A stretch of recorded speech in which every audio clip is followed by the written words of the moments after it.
কি গো ভাই কানাই, এত হন্তদন্ত ছুটে কোথায় চললে? আর বলবেন না বাবু, ওই যে আমাদের জমিদার বাবু আছে না, উনি তো মারা গেছে, তাই শ্মশানে যাচ্ছি। আমাদের জমিদার? তাহলে তো এবার গ্রামের লোকগুলো একটু শান্তিতে থাকতে পারবে। তার অত্যাচারে তো গ্রামের সবাই অতিষ্ঠ। আগে ঠিক কথাই বলেছেন বাবু, তার অত্যাচার থেকে পুরো গ্রামটাই রক্ষা পেল। চলুন চলুন, শ্মশানে চলুন, আমাকে আবার তার চিতায় আগুন দিতে হবে।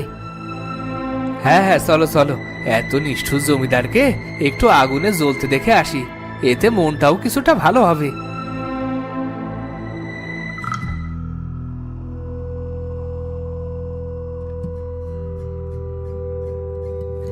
ওই তো সীতা দেখা যাচ্ছে, আর একটু এগোলেই হলো। তা বাবু, আপনারা তো ক্ষোভ কেন কর্তা বাবুর উপর? আর বলো না ভাই কানাই, তোমাদের জমিদারের কাছ থেকে 200 স্বর্ণ মুদ্রা ধার নিয়েছিলাম। বছর শেষে বেটা সুদে আসলে আমার কাছ থেকে 500 স্বর্ণ মুদ্রা নিয়েছিল। তা তো ভালোই। এদিকে যা তার বাড়িতে গত 15 বছর কাজ করছি, শুধু 2 মুঠো ভাত ছাড়া একটা কানা করিও দেয়নি। যাক কানাই, তাহলে এবার হয়তো তোমার কপালটা খুললো।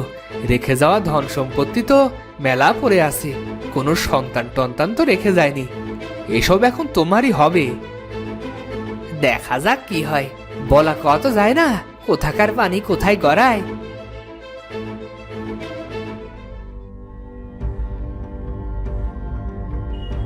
এই কানাই, এতক্ষণে আসার সময় হলো? সবাইকে নিয়ে সেই কখন থেকে অপেক্ষা করছি। এসো এসো, সীতায় আগুন দাও। এ নাও। হ্যাঁ গো দিচ্ছি। এই তো দিলাম। ও ভাই কানাই, আমি যা দেখছি, তুমিও কি তা দেখছো? ও মা, জমিদার মশাই দেখছে আগুনে পড়েনি। ওরে, কে কোথায় আছিস রে? আমার বাবু বেঁচে আছে, মরেনি। রক্ষে কর, রক্ষে কর। এ কি, জমিদার মশাই দেখছি সীতার আগুনে পুড়ছে না। ওরে বাবা, এ তো জ্যান্ত মরা মনে হচ্ছে।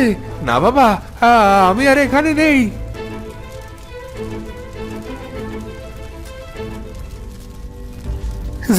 জ্যান্ত মারা? এটা আবার কি? মানুষ মরলে জ্যান্ত হয় কি করে? একরে, জমিদার দেখছি আগুনের মধ্যে বসে আছে। চোখে চোখে ভুল দেখছি না তো? কানাই, আরে ও কানাই, আরে কানাই বেটা, এদিকে আয় আয় বলছি। ও গোপাল বাবু, জ্যান্ত মরা না, দেখছি আমাদের ডাকছে গো। যাবো নাকি পালাবো গোপাল বাবু? ভাই কানাই, যদি মরতে না চাস তাহলে এখন জানটা নিয়ে পালা। এই যে জ্যান্ত মরা, না বাবা, তোকে বলে লাভ নেই। আমি গেলাম রে, গেলাম। বেঁচে থাকলে পরে দেখা করবে। ও গোপাল বাবু, আমায় ফেলে যাইয়েন না, আমাকে ফেলে যাইয়েন না গো। ওরে বাবা, আমার কাঁধে এটা কার হাত? আমি কানাই, তোর কর্তা বাবু। তোকে সেই কখন থেকে ডাকছি, কানে শুনতে পাস না নাকি? চল চল, ঘরে চল। জানতো পড়া? না না, মানে জমিদার মশাই, আমি যাবো নে। আমার আমার একটা কাজ পড়ে আছে। কিসের কাজ? তোর আবার কাজ কিসের? তুই তো আমার বাড়িতেই থাকিস। চল চল, তোর কাজ পরে করিস, আগে আমার সাথে আয়। চিন্তা করিস না, তোকে একটা উপহার দেবো। চল চল। ও গোপাল বাবু গো, আমারে বাঁচান। জ্যান্ত মরা, না মানে জমিদার আমাকে নিয়ে কোথায় যাচ্ছে? আরে এই কানাই, তোর হলোটা কি? পাগলের মতো কি যাতা বলছিস? বললাম না, চুপ করে চল আমার সাথে। ও বাগো, ও বাবা গো, কোথায় তোমরা? দেখে যাও, তোমার ছেলেকে জ্যান্ত মরা মানুষ কোথায় নিয়ে যাচ্ছে গো। আরে আরে, দেখো দেখো, জমিদার মশাই আবার জ্যান্ত হয়ে গেছে। হায় রে কপাল, সুখ বুঝে আমাদের কপালে আর সইল না। তার বলো না গো, জমিদার মশাই এখন থেকে আবার আমাদের ওপর জুলুম শুরু করবে। হায় রে কপাল, এক সুখ বুঝে আর পেলাম না। লোকজনগুলোর মাথায় কি সমস্যা? আমাকে দেখে এমন করছে কেন সবাই? ও জমিদার বাবু, না মানে কর্তা বাবু, বিপদ যদি একবার কেটে যায়, সেটা যদি আবার ফিরে আসে, তাহলে তো এমন লাগবেই গো বাবু।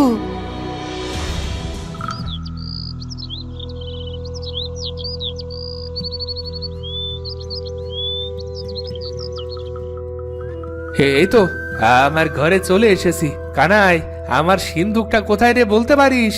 ঠিক মনে পড়ছে না যে সিন্দুকটা কোথায় রেখেছি। মরে গেলে মানুষ নিজের নামটা ভুলে যায় কর্তা বাবু, আর আপনি সিন্দুক নিয়ে পড়ে আছেন। ও মা গো, এ কেমন জ্যান্ত মানুষ গো, মরেও দেখছি সিন্দুকের খোঁজ করে গো। কানাই, আর একটা কথা বলবি না বলছি। সেই কখন থেকে যা তা বকেই চলেছিস। চুপ কর, আমি সিন্দুক থেকে পয়সা করে নিয়ে আসছি।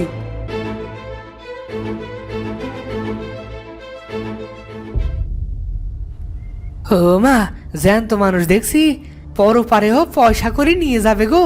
এ কেমন মানুষ গো, মরে যাচ্ছে বলে পয়সা করেও সাথে নিয়ে যেতে হয়। আমি এই সুযোগে পালাই, নইলে আবার বলতে পারে পরপারেও তার চাকর চাই, আর তখন আমাকে সাথে নিয়ে যাবে গো।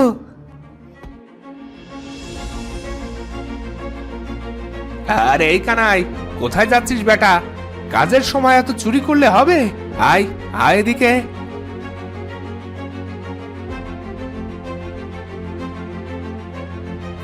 হে কি কর্তা বাবু, এত টাকা দিয়ে কি করবেন? নে, এইগুলো তোর হাতে নে। হ্যাঁ, এত টাকা কি করবো কর্তা বাবু?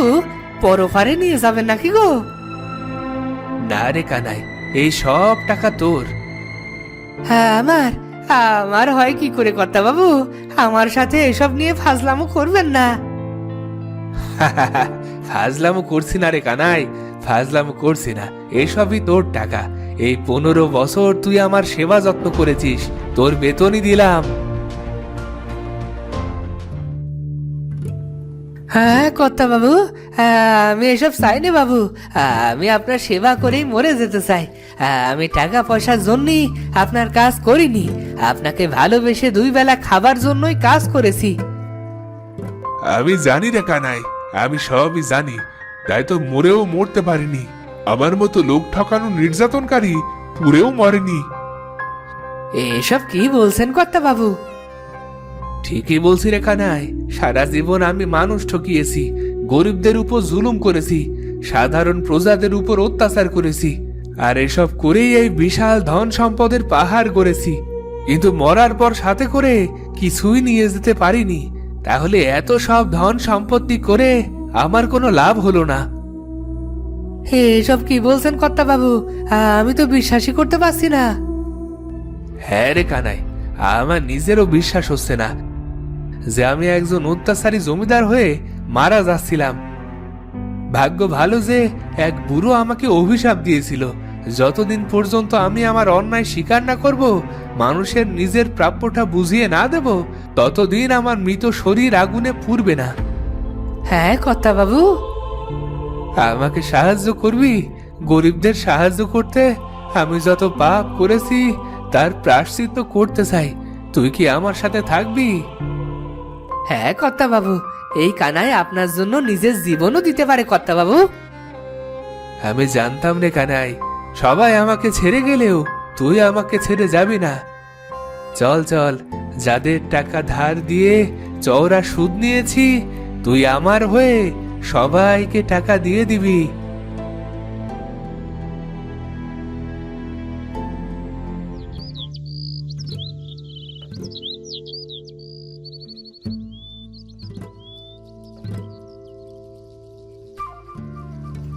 কর্তা বাবু, এইটা গোপালের বাড়ি।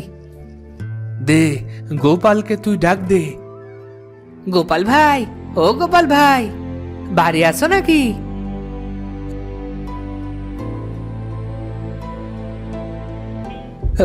জমিদার মশাই, আপনি? আমি তো কোনো দোষ করিনি। দোষ করতে যাবে কেন? এই নাও তোমার টাকা। গত বছর যে টাকা বেশি সুদে নিয়েছিলাম সেটা ফেরত দিয়ে গেলাম।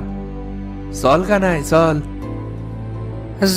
জমিদার মশাই, আপনি মরে আবার বেঁচে উঠলেন কি করে? আপনার এই অবস্থা কেন? আপনি কি ভূত টুত হয়ে গেছেন নাকি? ভয় পাস না, তোর কোনো ক্ষতি আমি করব না। গত বছর যে টাকা বেশি সুদে নিয়েছিলাম সেটা ফেরত দিলাম।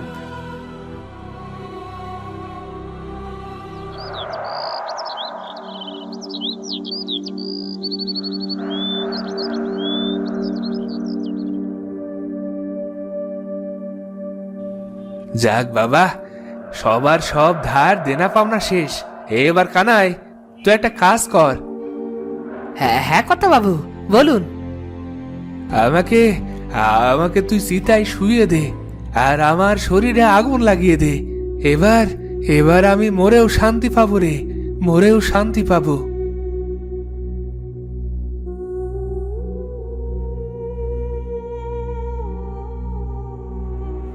এরপর কানাই আবারও জমিদারের চিতায় আগুন দেয়, আর জমিদারের শরীর এবার আগুনে পুড়তে শুরু করে। তো বন্ধুরা, ভিডিওটি কেমন লাগলো? যদি ভালো লাগে চ্যানেলটি সাবস্ক্রাইব করে বেল আইকনটি বাজিয়ে দিও। দেখা হচ্ছে পরের ভিডিওতে। ধন্যবাদ।